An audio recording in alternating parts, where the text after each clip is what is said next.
ശ്രീനാരായണ ഗുരുദേവൻ കുളത്തൂർ കോലത്തുകരയിൽ വിശ്രമിക്കുമ്പോൾ ഒരു ദിവസം പല സ്ഥലങ്ങളും ക്ഷേത്രങ്ങളും സന്ദർശിച്ച് ഒരു സിദ്ധൻ അവിടെ വന്നു ചേർന്നു. ഗുരുദേവനുമായി സംസാരിച്ചിരിക്കുമ്പോൾ ഗുരുദേവൻ സിദ്ധനോട് ചോദിച്ചു, ഇനി എവിടെയെങ്കിലും സ്ഥിരമായി തങ്ങണം അല്ലയോ? സിദ്ധൻ അതെ എന്നു മറുപടി പറഞ്ഞു.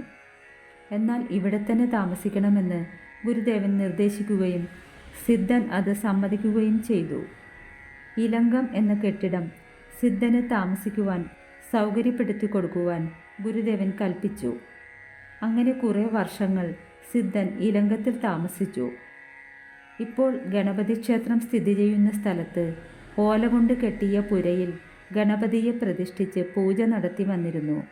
സിദ്ധൻ്റെ പേരെന്താണെന്ന് ആർക്കും അറിഞ്ഞുകൂടാ. അതിഗംഭീരമായ ജട ഉണ്ടായിരുന്നതിനാൽ ആളുകൾ ജടാധര സ്വാമികൾ എന്നാണ് വിളിച്ചിരുന്നത്. ഗുരുദേവനെ വലിയ സ്വാമി എന്നും സിദ്ധനെ ചെറിയ സ്വാമി എന്നും വിളിക്കുമായിരുന്നു.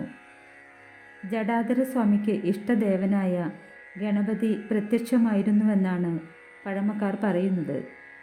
അതിനവർക്ക് പല അനുഭവങ്ങളും ഉണ്ടായിരുന്നു. ഇഷ്ടദേവനായ ഗണപതിയെ തൻ്റെ സമാധിയിൽ പ്രതിഷ്ഠിക്കണമെന്ന് ഗുരുദേവനോടും അവിടെയുള്ള ആളുകളോടും സ്വാമി പറഞ്ഞിരുന്നു. സമാധി ദിവസവും സമയവും മുൻകൂട്ടി പറയുകയും ശിവഗിരിയിൽ ഗുരുദേവനെ ആൾവശം അറിയിക്കുകയും ചെയ്തു. ഗുരുദേവൻ ഉടൻ തന്നെ ശിഷ്യന്മാരെ കുളത്തൂരിലേക്ക് സമാധിക്ക് ഒരുക്കാൻ പറഞ്ഞയച്ചു. വൈകുന്നേരം 6 മണിക്കായിരുന്നു സമാധി സമയം.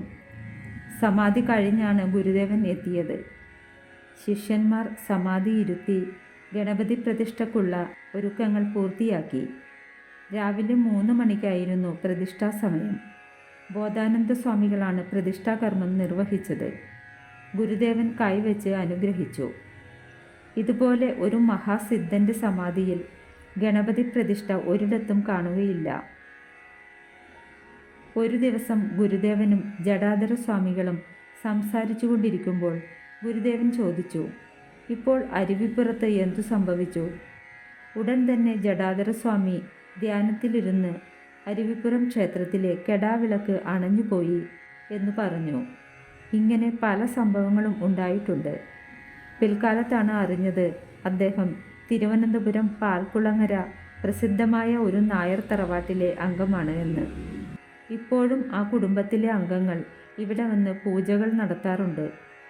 ശിവൻ കോവിലിലെ പോലെ തന്നെ ഇവിടെയും 2 നേരവും അഭിഷേകവും ചാർത്തും നിവേദ്യ പൂജകളും ഗണപതി ഹോമങ്ങളും നടന്നു വരുന്നു.